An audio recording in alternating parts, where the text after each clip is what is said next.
Hi, I'm David Dial, and welcome to this introduction to organizational orienteering. I want to start with a question. How many of you remember the television show Eco Challenge? That was the first adventure racing competition I ever saw, and it completely changed how I think about team performance and organizational success. For those who don't know it, Eco Challenge was this incredible multi-day endurance competition where teams of four had to navigate hundreds of miles through some of the world's most challenging terrain.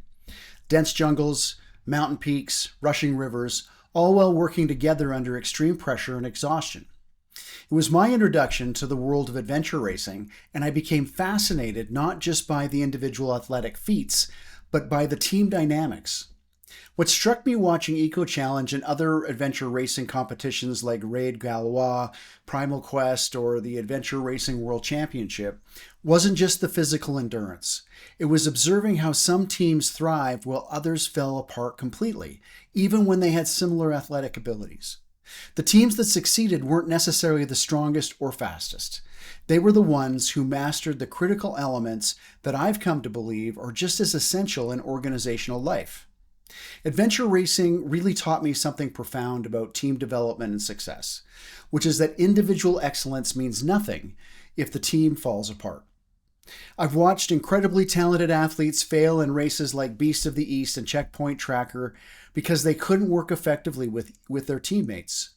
But I've also seen average athletes achieve extraordinary things because they figured out how to leverage each other's strengths, support each other through difficulties, and maintain trust even when everything was going wrong. In organizational life, your success is almost never just about your individual performance. It's about your ability to build effective teams, to create psychological safety where people can take risks and make mistakes, to align diverse perspectives toward common goals, and to sustain momentum even when the work gets difficult. Here's what I've learned. Organizations are a lot like those multi-day adventure racing courses. The terrain is unpredictable, the challenges are complex, and success requires more than just individual talent. It requires teams that can navigate together, think clearly under pressure, and support each other through whatever the organizational wilderness throws at them. Adventure races are live examples of how teams and individuals respond to change in real time. And it is our ability to respond to change that determines how successful we will be in navigating our organizational landscape to achieve the outcomes that are most important to us. So let's take a closer look. Change is the only constant in life. That was Heraclitus, an ancient Greek philosopher around 500 BC, and it is still true today. Our ability to respond to change defines our success and fulfillment in life as a team and as an organization. Every organization exists somewhere on a map defined by two critical forces, awareness and readiness. Awareness is our ability to see what's coming, market shifts, competitive threats, new opportunities. It's our organizational radar. Readiness is our ability to act when change hits. Your operational muscle, resources, and agility to execute quickly. These two dimensions create four distinct territories where every organization lives. The first is the fragile valley. Organizations here operate blindfolded with their hands tied. They don't see change coming and can't respond when it hits. One disruption can shatter them completely. The next is the sustainable heights. These organizations are brilliant strategists but poor executors. They see every trend coming, craft beautiful plans, but lack the operational strength to execute when storms hit. They know what needs to be done but struggle to do it. The next is the resilient stronghold. These are the survivors, tough, well-resourced organizations that can muscle through anything, but they operate with blinders on, reacting to problems rather than anticipating them. They take the punches but don't see them coming. Where we want to end up eventually is the Adaptable Summit. This is the sweet spot. Organizations that both see change coming and have the strength to respond effectively. They don't just survive change, they transform with it. Why does this matter? Well, most organizations focus on building either awareness or readiness, but not both. That's why 75% of transformations fail. Success requires conscious navigation of both dimensions simultaneously. The goal isn't just to reach the Adaptable Summit, it's to understand where you are now, where you need to be, and how to navigate both dimensions to get there. Becoming adaptable requires us to navigate change. Organizational orienteering is a framework that will help your team to build the tools and the skills to become adaptable and to accomplish your dreams. Let's take a closer look.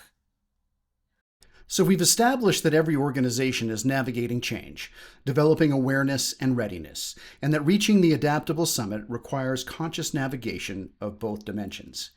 In our personal, team, and organizational journey, we are constantly moving from our current state to our desired state. This journey does not always happen in a straight line. If it does, then it's probably a very easy trip.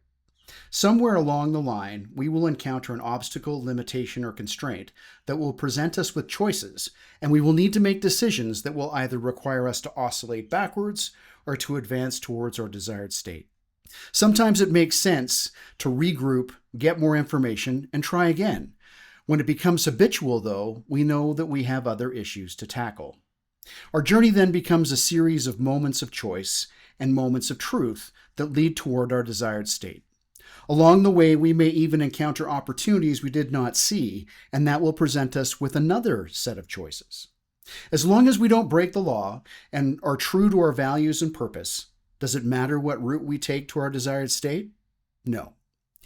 It's a sign that we are adaptable and can manage the changes our organizational landscape puts in our path. Just like those adventure racing teams I mentioned earlier, successful navigation requires more than just knowing the terrain. You need the right tools. Organizational orienteering gives you 3 essential tools, and if you've ever done any backcountry navigation, these will feel familiar. The compass represents your core values and purpose, the enduring principles that provide direction when everything else shifts. Just as a physical compass always points north regardless of terrain, organizational values guide decisions through any phase or territory you're navigating. The map reveals the complete terrain every organization must traverse. We've already covered the change territories, but there's a second dimension we will cover, the phases of structural growth. This isn't theoretical. It's based on patterns observed across thousands of organizations. Navigation skills enable leaders to make effective decisions under uncertainty, overcome obstacles and constraints, and guide others through complexity while maintaining the collective energy needed for transformation. These are the decision-making capabilities that transform crisis into conscious evolution. But here's what most leaders miss. Organizations don't just navigate change territories. They also evolve through predictable growth phases at the same time. Here's where it gets really interesting. Every growing organization faces the same pattern. What works beautifully at 10 people breaks down at 50. What succeeds at 50 becomes impossible at 150. Larry Greiner discovered that organizations evolve through predictable phases. Phase 1 thrives on creativity and informal communication. Phase 2 develops strong leadership and clear structures. Phase 3 delegates authority and decentralizes decisions, and so on. Between each phase lies revolution, when the very practices that made you successful begin to cause your problems. But here's the critical insight. You can be in any growth phase while occupying any change territory. A structured Phase 2 organization in Fragile Valley will fail despite its systems. An informal Phase 1 organization at the Adaptable Summit can thrive despite its lack of structure. This is dual navigation, moving through both dimensions simultaneously rather than stumbling blindly from crisis to crisis. Now, here's something I learned from watching adventure racing teams that directly applies to organizations. Robert Pirsig, in his book Zen and the Art of Motorcycle Maintenance, identified gumption, the psychic energy that enables quality work.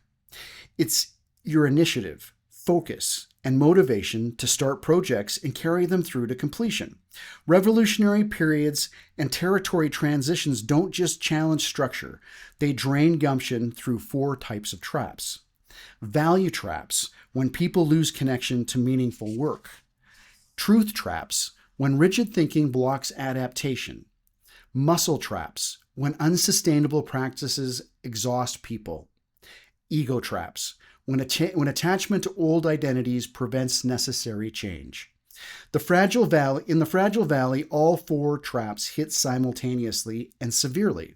As you climb toward Adaptable Summit, you develop strategies to navigate around them. Understanding these traps is crucial because depleted gumption makes even simple changes feel impossible. Let me show you what this looks like in practice. Picture Sarah, CEO of a growing tech company. Her team of 15 thrived on creativity and quick decisions. They were in phase 1 at sustainable heights. They could see market changes coming, but struggled to respond quickly enough. As they approached 30 people, informal communication broke down. Sarah recognized the crisis of leadership approaching. They needed phase 2 structure. But attempting this transition from their current territory would exhaust everyone. Instead, Sarah first focused on climbing territories. She built systems to capture and act on market intelligence, moving her organization toward Adaptable Summit. Only then did she begin the phase 2 transition, implementing structure while maintaining the awareness and readiness they'd developed. The result? Instead of a traumatic revolution that drained everybody's energy, they experienced conscious evolution. People felt empowered rather than constrained by new structures because they understood why the changes served their purpose. When organizations navigate unconsciously, those gumption traps devastate teams. People lose connection to meaning, feel trapped by rigid thinking, exhaust themselves with unsustainable practices, and resist changes that threaten their identity. The result? Talented people leave, innovation stagnates, culture becomes toxic. Even phase transitions feel like failures because they've drained the human energy that makes organizations truly successful. But organizations that master dual navigation create something different, environments where people feel both successful and fulfilled because they understand the journey and have the tools to navigate it consciously. When Maria joined the same tech company 6 months after Sarah's navigation approach, she experienced something remarkable. Instead of the chaos typical of growing organizations, she found clarity about where they were going and confidence in their ability to get there. She understood her role in both the current phase and the territory they occupied. When challenges arose, she had frameworks to understand them rather than feeling overwhelmed by uncertainty. When changes came, she felt prepared rather than blindsided. Most importantly, she felt her work had meaning because she could see how her contributions fit into the larger navigation journey. The organization hadn't just grown, it had evolved consciously while maintaining its soul. This is what becomes possible when leaders use organizational orienteering. Workplaces where growth energizes rather than exhausts, where change excites rather than terrifies, where people feel successful because they understand the game and fulfilled because they know their contributions matter. Just like those adventure racing teams, every organization will face unpredictable terrain and complex challenges. The only question is whether you'll navigate consciously or unconsciously, and whether your people will thrive through the journey. Organizational orienteering provides the tools to transform inevitable challenges into conscious capability building. Your compass keeps everyone aligned on purpose through any change. Your map shows where you are and where you're going across both dimensions. Your navigation skills enables decision-making under uncertainty while maintaining team energy. The promise isn't that you'll avoid challenges. The promise is that you'll navigate them in ways that leave your people feeling more capable, more connected, and more fulfilled. Because the ultimate measure of organizational success isn't just growth. It's creating workplaces where human beings flourish while achieving extraordinary results together. Your people are waiting for leaders who can navigate both the structural evolution and the change readiness journey consciously. They want to feel successful and fulfilled, not just busy and stressed. With organizational orienteering, you can give them exactly that. To learn more, contact me to set up a discovery call by clicking on this link or the button on our website and take the next step in your journey.